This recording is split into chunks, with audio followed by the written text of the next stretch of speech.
An old boss once said to me, "Perfect is the enemy of good."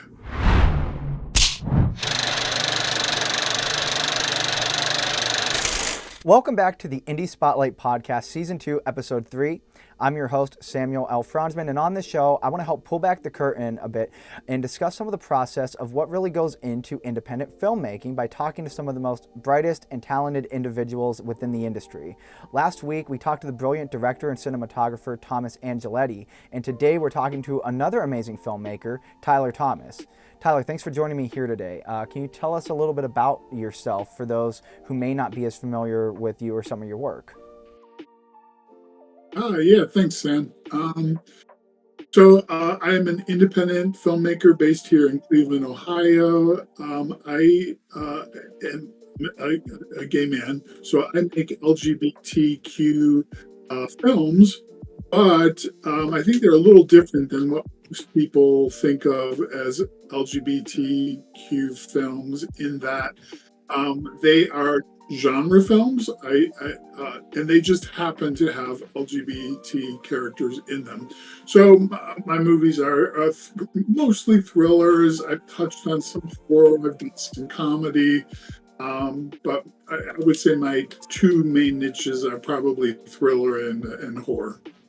Awesome. So, where can people check out some of the movies that you've directed? I've done one feature film, which can be found on Prime, Voodoo, Convert, uh, no, Signverse, sorry, Signverse and Screenbox. And the name of that is LGBT, Lethal Gay Butcher of Terror. And then I also have a YouTube channel, which has, I don't know, I guess somewhere about 20 films on there. And that can be found at The Brutal Flowers, is the name of Awesome. the channel on YouTube. Awesome. So, let me ask you, how long have you been working in film? So I I dabbled in screenwriting, I guess you would say, for a couple of years before I actually got to making my first film. So it was something that I've always wanted to do, even when I was in high school. But as you can see, I'm an older guy, and so doing it in film was extremely expensive, and it wasn't something that you could do, at least on my budget, as a hobby. So I kind of put that wish behind me and got a career in something else. And then when the digital era kind of took off, when I started getting very interested in it. And I kind of didn't know what I was doing, and I was working mostly on a script. I decided to go right for the feature film, and I was working on a script. And yeah, I worked on it probably for 2 years, and it just never went anywhere. It was never good enough, and I just kept redoing it and redoing it and redoing it. And then finally, I have a friend who was actively involved in the 48-hour film project. And I asked him, well, how do I get involved? And he said, well, go to the mixers.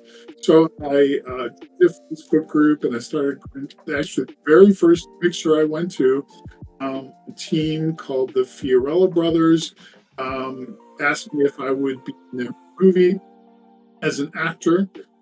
So I had done a lot of acting on stage as a teenager. And so I acted in their film. And then, excuse me, that was the summer 48. And so then I was very excited and I wanted to do the October one. And I kept hitting them up and saying, are you going to do it? Are you going to do it? And they couldn't decide whether they wanted to do it. And I said, oh, screw this. I'm going to do my own. So I had absolutely no idea what I was doing. Um, and the cinematography was not very good. But overall, I would say that the biggest thing I got out of that was I completed a film in 48 hours.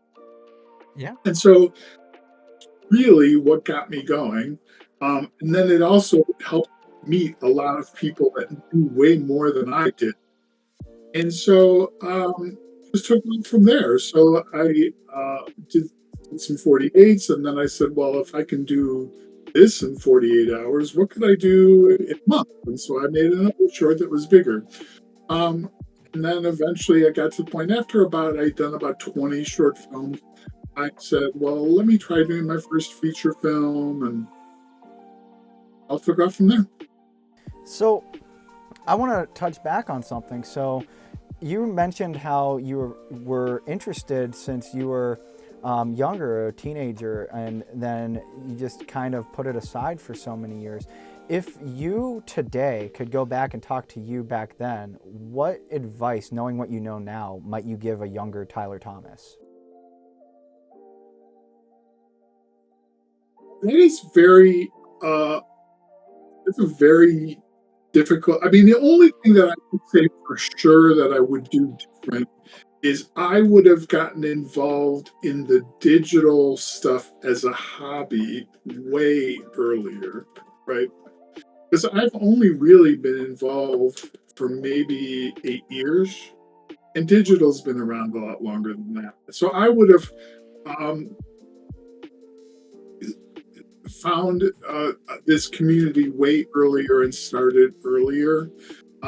I don't know. It's very difficult for me to say if I made a good or not good decision by um, deciding not to do this as a career, because uh, to this day, I don't want to bust tables, right? Like I am now retired. I had a very successful career in IT, and now I am doing filmmaking full time as a retiree. Uh, it's hard for me to say whether I did the right thing or not. You know, who knows? Maybe I would have been one of the very few that was really successful and made a living doing film. Um, but it is what it is, and this is where I am now. Yeah, absolutely. And it that's the only thing that matters is the present. You can look at the past or you can look at the future, but the only thing that really exists is the here and now and what you do now. So touching back on your first short film when you were doing the 48, what what were some of the biggest lessons that you had to learn making your first short film that you carry with you still today?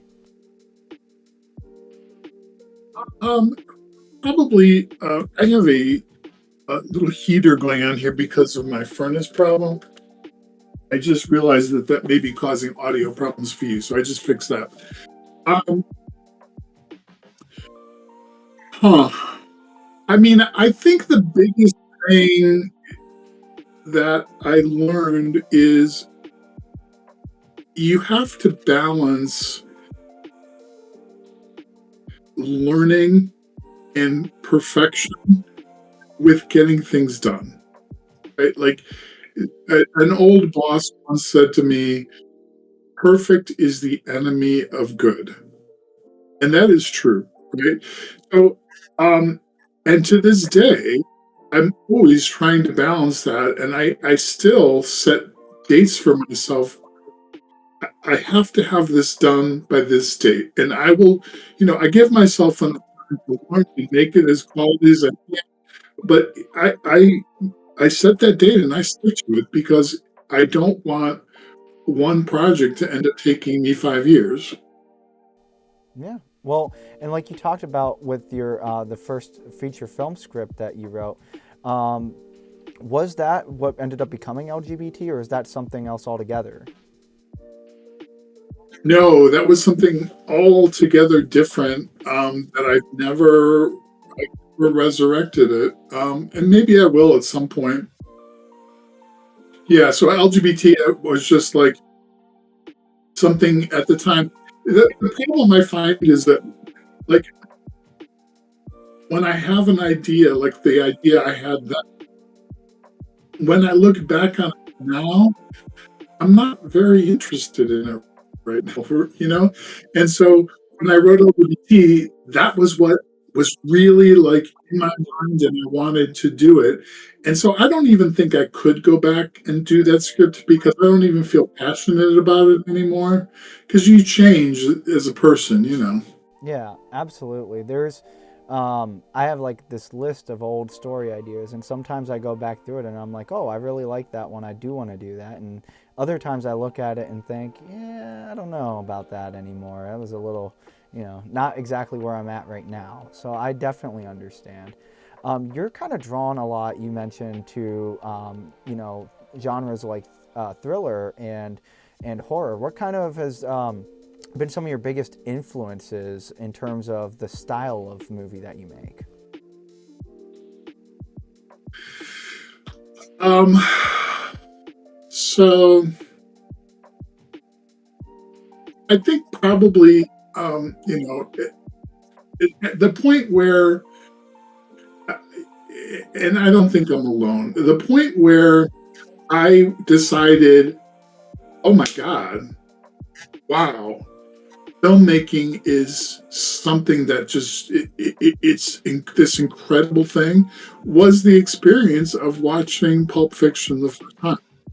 Like that movie to me was I've seen movies before that were strikingly original, um, but they didn't always work for me, right? Like eh, you know, um, eh, Blue Velvet maybe is an example where it's a nice film and it is definitely unique and or honestly a lot of David Lynch movies they're really unique, but they never excited me the way Quentin Tarantino did, and there was just something about that movie that I was like when I walked out of the theater I remember thinking, what did I just see?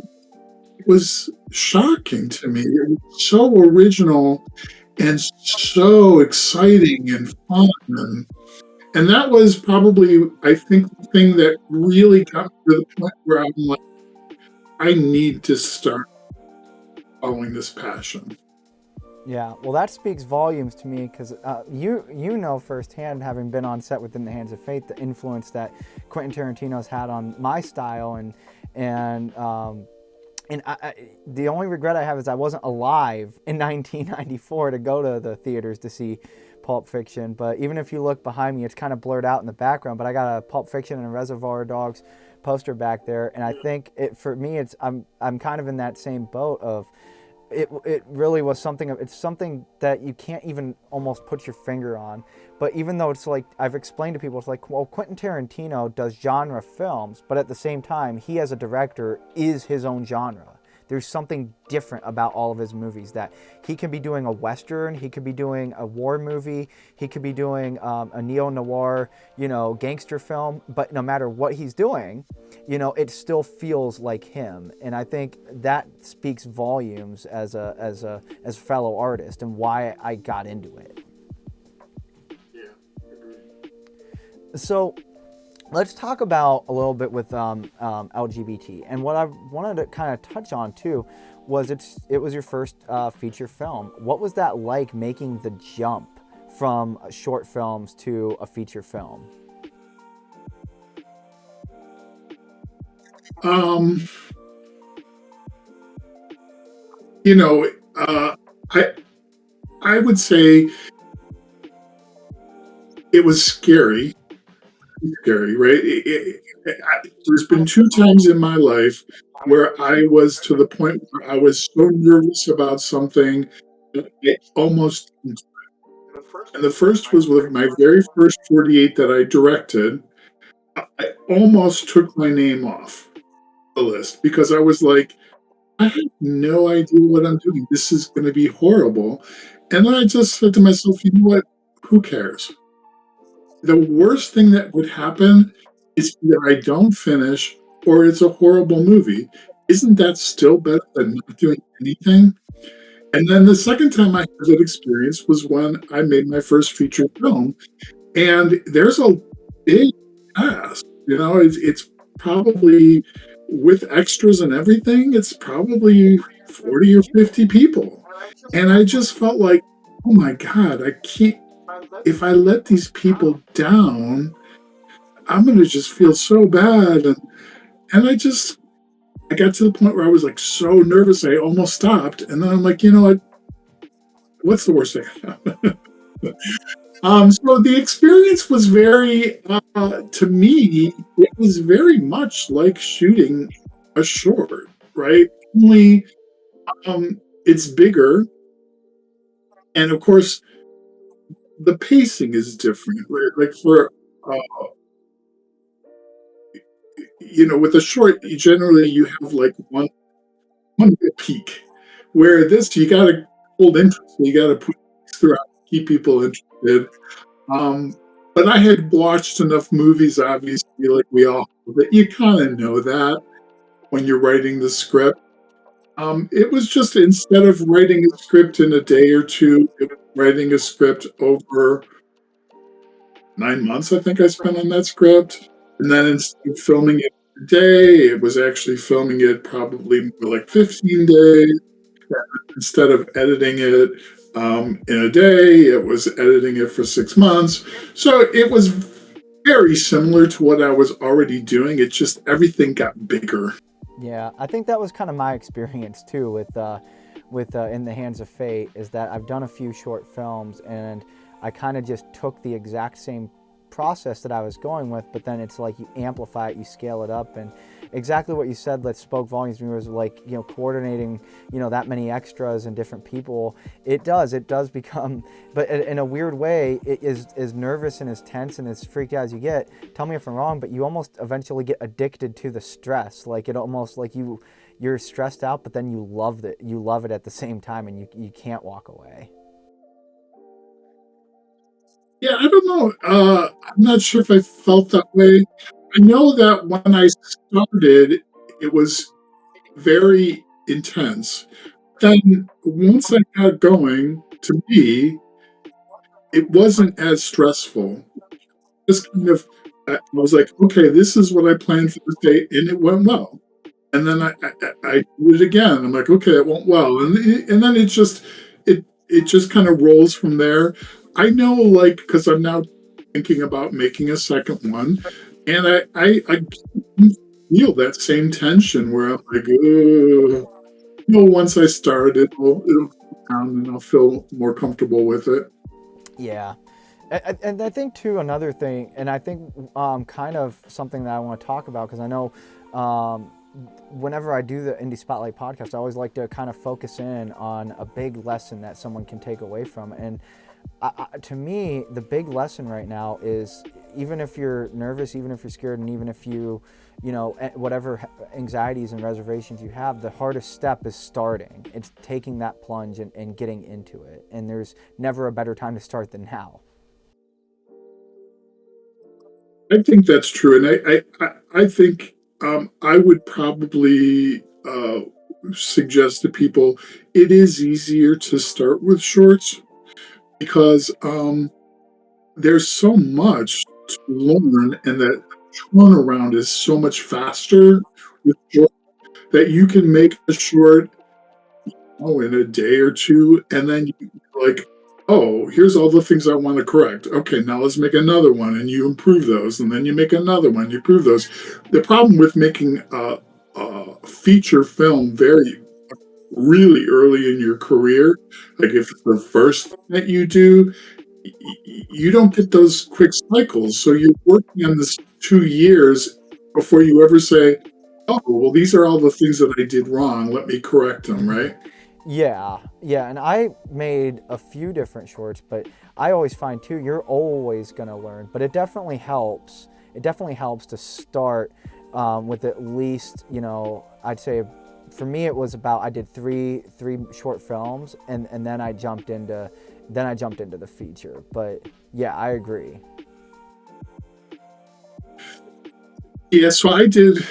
So my path was, I had done originally about 20 short films. Then I made my feature. Since then, I've made about another 20 short films to kind of there's very specific things that I like. need to make these things better. And so just practicing those things, and now I'm going to try my second feature film. Um, and my goal is we'll see the second feature film. They're going to be like, "Oh wow, I see major improvements from the first one."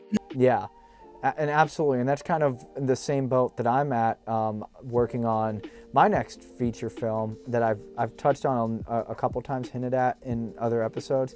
But and you'll actually be interested in this because I'm actually doing a detective thriller as my next movie. And so it's been fun working on that and taking some of the lessons that I learned from doing In the Hands of Fate, and now going into this one, Crimson Night. I'm going in with like a whole new perspective on, okay, this is what I need to do to be more efficient and to do things right. So I want to keep on the topic of talking about LGBT, and I want to ask you this: what is your like most proudest accomplishment on that feature? Like, is there a certain like scene that like sticks out to you as like, wow, I'm really proud of this, and what's the story behind it?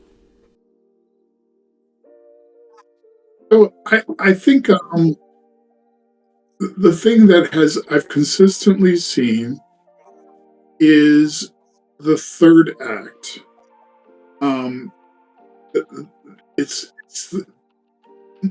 mostly the storytelling, but it's also the cinematography and everything in the acting.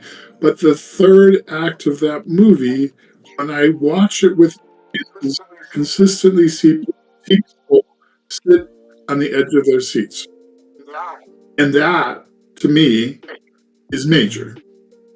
Right? Like, I actually made people sit on the edge of their seats because they're like, what's going to happen? Um, is it perfect? No. Are there things that I would do different? Yes. But I I'm just very proud of that. Like I remember during the premiere, there was a scene where uh, the police are trying to debate, like, can we track him on his cell phone? It's like, yes, I'm able to track him. And the audience was like, go, go. People were actually yelling at the screen, go. Well, that's amazing. So, yeah, so I'm very happy with that. Um, I don't know if there's anything like particular learnings. I mean, for me, learnings are usually tend to be the things that I did wrong that I would change. But I'm very proud of that. Um, and I think it's primarily the writing. I think is what helped. Yeah, and also I'd say the editing too. I think the way it was edited also helped build that suspense even better. Usually, it's like it's a good combination of having the script, but then when you're in post, how you edit it is going to completely change the flow and the pacing of how that scene plays out to make it more tense. Like, it takes me back to like that. Lesson with Alfred Hitchcock about, well, you can either the audience, the bomb is a surprise, or the audience knows there's a bomb under that table and people are worried about it, and that's kind of that secret of how you edit your movie to build that suspense, show the bomb, and that way there people are left on the edge of their seats. So that's a cool accomplishment, especially it's what you want in a thriller. That's the goal that you want. Yeah, yeah, I agree. So, what was distribution like? What was the process and journey of distribution? And also, like, I know, for instance, like the original title for LGBT was Leviticus. So, what was that story like of getting distribution and the process of them changing the title? So, what I did was I went to IMDb Pro and I looked at similar movies. So I was looking at movies that were on IMDb Pro that had LGBT content that were thrillers. And there are some out there. And I said, okay, who distributed those movies? And then I sent an email because you can get the email of the distributors from IMDb Pro. I sent an email to each one of those, and there were about and of those one T, and I also sent them. I said this a brief description of the movie, and I'm looking for a distributor, and here's a link to the trailer. From those, I it was a surprising number that wrote me back and said, "Yes, will you send me a link to this?" So out of 20, I think it may have been 10 wrote me back. So I had a good trailer, which helped. And then those 10, um, I had two people, two companies that wanted to distribute it. One of them was, I don't even remember the names, but I went with, yeah, I can't remember what the other one was called. And it was really hard to choose, other than one was had way more experience dealing with out of the United States distribution. And so I thought, well, maybe I'll go with them. They were also bigger. And the other company only did LGBT, and they were much, much smaller. So I went with the bigger one, thinking that maybe they would be more deals overseas. And then after I made the decision and signed up with them, they told me that, so in the contract they have to change the movie. They could have re-edited the movie if they wanted. Fortunately, they did not do that. The movie that you see on Prime or Vudu or Cineverse or Screenbox is the same movie that I edited. The only difference is it did change the title, and so mine was Leviticus. And I don't think I'm giving too much away, but the killer of my movie is inspired to kill gay men, based off of a Bible quote in the book of Leviticus, and so that's why I called it Leviticus. They said that tested it against, I think, three other titles, and they said that the title that did the best was LGBT, Lethal Gay Butcher of Air. And so they renamed it, which I didn't love the title. To me, it feels a little hokey. It feels a little sensational, and that's what this movie is.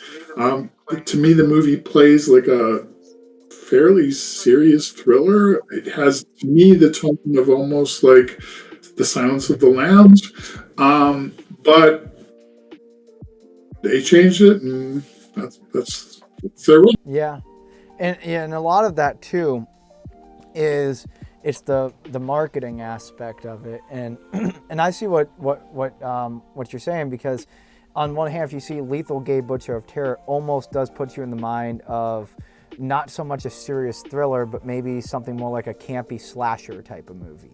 And like that's not what it is. It very much is like, you know, a Silence of the Lambs or a Seven or something more along those lines, where it's more of a gritty detective thriller chasing down a serial killer with LGBTQ plus themes in it.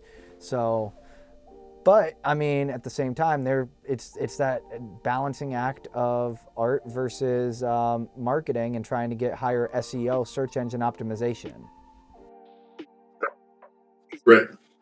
So, aside from LGBT, because you've done a lot of short films, what would you say is your favorite short film that you directed, and what about it do you like? Yeah, so that's a hard one for me to answer because I always kind of fall in love with the last one that I did. So for now, the last movie that I've done was Crazy Love, um, and it's currently in the. So you can't see it on my channel yet because it's currently in the film festival circuit. Uh, so we'll see how he just got into the short suite. I'm hoping that it will get into the Cleveland International Film Festival. We'll see. Um, it's about a serial killer who is gay, who falls in love with one of his potential victims. So it has a comedic element to it. Yeah, sounds interesting. Definitely. Whenever it is available, once it runs the festival circuit, send it my way, and then I can do an indie spotlight on it to talk about it for the YouTube as well, so that way people can check that out. And then I might go back into this episode and then put like a little video tag on it, so that way when you're talking, we can send people there, because I definitely want to check that out. So, kind of shifting gears a little bit from just talking about some of the movies that you've worked on, I want to talk about kind of an aspect of you going into production that I find really great, and just overall great relationship. And that's that you and your husband actually work on movies together. And I've had the privilege to even have Wes helping out as well on In the Hands of Fate. What is that like as a couple, and then also having the shared passion and interest together? Yeah, so he is also a filmmaker, in but more 3D animations. So he has been making short films using Blender, and I have he has asked me to act in a couple of them. It was me on a green screen, and then everything else was 3D generated. Um, and then for me, he does my sound. He does anytime I need any sort of 3D animation, which comes up every once in a while. He does that for me, and he does like my title and stuff. And so it's the big thing is that he does my sound, which means that when I'm on production, he's always there. And as you know, when you're making, especially a feature film, you end up, because everybody else is working full time, you end up working Mm-hmm. every weekend. And so, because he is doing my sound, we get to do that together, which is very convenient. Because I think if I had somebody who was not involved, they probably would be a little annoyed that the entire summer, every weekend, I'm gone. Right. That's honestly, like I said, that's something that stuck out to me as something really cool. And just and you kind of, I think almost, because as a director myself, one of the big things is building rapport and being able to communicate your vision to your cast and crew. And I feel like spending all that time together as a couple, I feel like that has to help too, in terms of like communicating your vision as a director. Yeah, that's true. And he also, for smaller projects, it's usually limited to stuff like that. But for Leviticus, and I'm sure my next feature film, he just takes on parts that like nobody else wants, and he'll help me with locations, he'll help with costumes, like wherever he chips in, and you're right, like we spent so much time together and he's worked on all my films. He knows my style, and it's hard to get anybody else. Yeah. Absolutely. Which, speaking of like working with other people, it kind of segues into the next thing I wanted to talk about, which is, aside from doing your own movies, you also have had many opportunities getting involved in working with various other directors in the area. What are some qualities that stick out to you in some of the better directors that you've worked with that you notice when you're on set with them? So this is something that I was really, really excited about with you, is you have a gift for organization. And I can't think of a better gift for a director than being able to organize people. Like, and so all of the people that I've worked with who are very good skill. So Johnny Woo has it. Um, Nick Malbec. Um, who am I missing here? Scott Brocious. They all are very strong organizers. I have worked with some people that maybe aren't the best organizers, and so um, it, it it just becomes a problem very quickly, right? Because people aren't showing up on time, or they don't know what they're supposed to be doing, and it just kind of can easily get chaotic with too many. If you have a lot of people and you're not organized, it can things can just Right, right. And that's actually something that I talked to Tom Angeletti about last week. And I don't know if you had a chance to listen to that podcast yet, but I'll tell you, after talking to him, I know you complimented my organization, but after hearing like he does so much in depth in pre-production and planning to where he draws out diagrams of like where the boom operator is going to stand. And I'm like, wow, I'm even, not to that extent. But one thing that we talked about is, as a director, probably the worst thing that you can ever say is if somebody asks you what we're doing next and you say, I don't know. That's probably the worst you can say. yeah. Yeah, I agree. Like it's hard on our level to kind of balance everything. And so I think I would like to be able to say that I'm at that level. I try to at least like know, okay, for this, these are the setups, and this is how people are going to be moving, but I have never gotten to the and I know where the boom operator is. That's what's really detailed, and hopefully one day I can get there. Yeah. So one thing that I really wanted to touch on is you talked about how you're working on another feature film. Is there anything about it that you can say this early, or do you want to kind of keep it more on the down low for now? Yeah, I tend to not like to talk about my stuff, and usually once the script is done, then I can start talking about it. But the only thing I will say about it is that it is a thriller.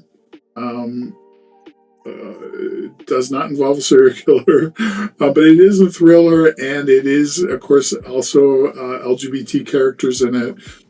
Um, but I've been to the point now where I have a very strong outline of the movie. I know what every single scene is going to be, and my next step is to do a treatment of it. Awesome. So my hope is uh, coming up with the outline, probably the hardest part, and the treatment I'm hoping to get done in maybe 3 weeks, and then the actual writing from the treatment probably a week, maybe. Cool. I'm definitely looking forward to seeing how that comes out. And when you ever get into production, let me know. I'd be happy to come out and help out on set too with the camera or whatever you need.